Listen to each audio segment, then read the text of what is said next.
तर मित्रांनो नमस्कार. सावळ्याची जणू सावली या मालिकेच्या 11 एप्रिलच्या भागामध्ये आपल्याला खतरनाक असा ट्विस्ट बघायला मिळणार आहे. ट्विस्ट असा असणार आहे, इकडे मात्र आता सावली प्रेग्नेंट आहे हे तर आता रिपोर्टमधून कळून आलेलं असतं. त्यानंतर बाभुळवाडी गावातले लोक मात्र खूप खुश झालेले असतात की सावलीताई, तुमच्यावर विठुरायाची कृपा झाली आहे. आता ही आनंदाची बातमी तुम्ही सारंग सरांना लवकरात लवकर सांगून टाका. तुमच्यामध्ये जे काही वाद वगैरे झाले आहेत ना, ते वाद पण एक एक क्षणात विरघळून जातील, कारण की बातमीच इतकी गोड आहे. त्यानंतर सावली म्हणू लागती, हो अगदी तुमचं बरोबर आहे, पण आता मी सारंग सरांना सांगणार कसं? अगोदरच ते खूप डिस्टर्ब झालेले आहे, खूप टेन्शनमध्ये आलेले आहेत.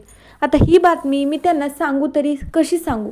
मी तर इकडंच आहे आणि मला घरी जायला पण परमिशन नाही, कारण की मला घरामधून काढून दिलं आहे. पण आता सावली हे त्या लोकांना कसं सांगणार? सावली मात्र फक्त असं म्हणू लागते, हो खूप आनंदाची बातमी आहे, सारंग सरांना सांगायलाच हवी, कारण की ना त्यांचा पण हक्क आहे तितकाच, ती बातमी त्यांना पण कळालीच पाहिजे. सावली असा निर्णय घेते. त्यानंतर सावली रिपोर्ट वगैरे घेऊन इकडं घरी येत असते. सावली घरी आलेली राजकुमारनं बघितलेलं असतं. आता राजकुमारला वाटत असतं की ही सावलीनं नक्की काही ना काहीतरी घेऊन आली असेल, या घरामध्ये परत घुसण्याचाही प्रयत्न करत असेल, पण हिला मात्र मी या घरामध्ये आता येऊ देणार नाही, कारण की ही ना माझ्या डोक्यातून उतरली आहे. कारण की राजकुमारच्या डोक्यामध्ये फक्त भैरवीने जे काही भरवून दिलेलं असतं तेवढंच असतं, बाकी व्यतिरिक्त त्याला काहीच दिसत नसतं. त्यानंतर मात्र आता सावली आल्याच्या नंतर राजकुमार लगेच खाली येतो. अगोदर तर सारंगला फोन करतो, सारंग सावली घरी आली आहे, लवकरात लवकर घरी ये. दुसरीकडे जगन्नाथजी आणि सारंग सावलीला शोधण्यासाठी गेलेले असतात. त्यानंतर सारंग म्हणू लागतो, हो का दादा, सावली घरी आली आहे का? मी आत्ताच्या आत्ता जगन्नाथजी आणि मी लगेच तिकडे येतो. त्यानंतर आता राजकुमार फोन ठेवून देतो आणि सावलीकडे धावत जातो. म्हणू लागतो, काय गं सावली, तुला माहिती ना आई किती चिडलेली आहे, आईनं तुला हाताला पकडून घराच्या बाहेर काढलं आहे, आणि मग तू आता कशासाठी आली आहे? सावली म्हणू लागते की राजकुमार दादा, मी ना खूप मोठी गुड न्यूज घेऊन आले आहे, मी आई होणार आहे, तुम्ही काका होणार आहात आणि त्रिलोत्तमा मॅडम आजी होणार आहे, या घराण्याला मी वारस देणार आहे. त्यानंतर आता राजकुमारला ही गोष्ट आवडलेली नसती. राजकुमार सावली देखत म्हणू लागतो, हो का, खूप आनंदाची बातमी आहे, पण तुला माहिती आहे ना आई तुला शक्यतो लगेच माफ करणार नाही, कारण की आई तुझ्यावर खूप चिडलेली, कारण की तू अमृतासोबत काय केलंय तुला चांगलंच माहिती आहे. तू तर चांगल्या हेतूनं केलं, पण आईला असं वाटतंय की तू मुद्दामून केलं आहे. सावली, मला कळतंय ग तुझ्या मनातलं. त्यानंतर राजकुमारनंच हे सगळं केलं आहे, पण राजकुमारला सावलीला दाखवून द्यायचं नसतं. आता सावलीच्या हातातले रिपोर्ट राजकुमार बघतो आणि मग त्यानंतर राजकुमार म्हणतो, हो ग सावली, खरंच तू आई होणार आहे. तू तर डायरेक्टली रिपोर्ट म्हणून प्रूफ पण घेऊन आले आहे सारंगला दाखवण्यासाठी. त्यानंतर सावली म्हणू लागती, हो ना राजकुमार दादा, सारंग सरांना माझ्यावर विश्वास बसणार नाही ना, म्हणून मी रिपोर्ट्स पण घेऊन आले आहे. त्यानंतर राजकुमार म्हणू लागतो, सावली, आता तर तुला घरामध्ये येणं शक्य नाही, आईचा राग अजून शांत झालेला नाही, त्यामुळे तू काय कर, एक काम कर, मी आता हे रिपोर्ट्स सारंग आला की लगेच त्याला दाखवतो. ही आनंदाची बातमी बघून ना तो पण खूप आनंदी होईल, त्याला पण खूप आनंद होईल. त्यानंतर सावली म्हणू लागते, राजकुमार दादा, पण नक्की दाखवा बरं का. आणि मग राजकुमार सावलीला तिथनंच मात्र माघारी जायला लावतो. सावली मात्र आता लगेचच तिथून मात्र बाभुळवाडी गावामध्ये परत जात असते. त्यानंतर सारंग थोड्या वेळानेच घरी येतो.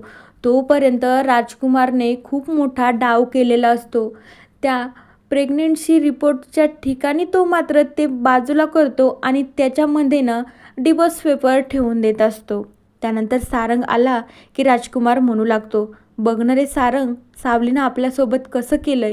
सारंग म्हणू लागतो, काय झालंय दादा, तू तर मला फोन केला होता की सावली आली म्हणून. त्यानंतर राजकुमार म्हणू लागतो, बघ ना तू याच्यामध्ये काय आहे तर. आणि सारंग जेव्हा ते रिपोर्ट्स वाचतो ना, त्यावेळी सारंगला खूप मोठा धक्का बसतो, कारण की ते डिवोर्स पेपर असतात. राजकुमार त्यावेळी म्हणू लागतो की सावलीनं मला असं सांगितलं आहे, लवकरात लवकर सारंग सरांची सही घ्या आणि मला ते पेपर्स पाठवून द्या. सारंगला तर विश्वास बसत नसतो. त्यानंतर आता सारंगकडचा वकील मात्र ते डिवोर्स पेपर घेऊन सावलीकडे त्या बाभुळवाडीमध्ये जात असतो. सावलीला वाटतं की सारंगनेच ते रिपोर्ट्स घेऊन यांना पाठवलं आहे. त्यानंतर सावली म्हणू लागते, काय झालंय? तुम्हाला सारंग सरांनी पाठवलं आहे का? त्यांनी रिपोर्ट्स वाचले आहेत का? त्यानंतर ते वकील म्हणू लागतो, प्लीज ही फाईल घ्या आणि तुम्ही वाचून घ्या. त्यानंतर मग सावली म्हणू लागते, काय झालंय? काय आहे या फाईलमध्ये? तुम्ही मला इतकं आतुरतेनं वाचायला सांगताय. नंतर ते वकील साहेब सांगू लागतात की हो, याच्यामध्ये डिवोर्स पेपर आहेत. सावली म्हणू लागते, काय बोलताय तुम्ही? तुमचं तुम्हाला तरी कळतंय का? आणि तुम्ही सारंग सरांनी दिलेले डिवोर्स पेपर माझ्याकडे घेऊन आला आहात का? मला विश्वास बसत नाही. माझे सारंग सर असं कधीच करणार नाहीत. त्यानंतर वकील साहेब म्हणू लागतात, प्लीज वेळ वाया घालू नका. माझं मला काम करू द्या. प्लीज सारंग सरांनी हे डिवोर्स पेपर पाठवले आहेत. लवकरात लवकर ते वाचा आणि त्यावर सही करा आणि पटकन आम्हाला मोकळं करून टाका. सावलीने ते डिवोर्स पेपर वाचल्याच्या नंतर सावलीला खूप मोठा धक्का बसतो. सावलीला कळत नसतं की सारंग सर माझ्यासोबत असं का करतायत?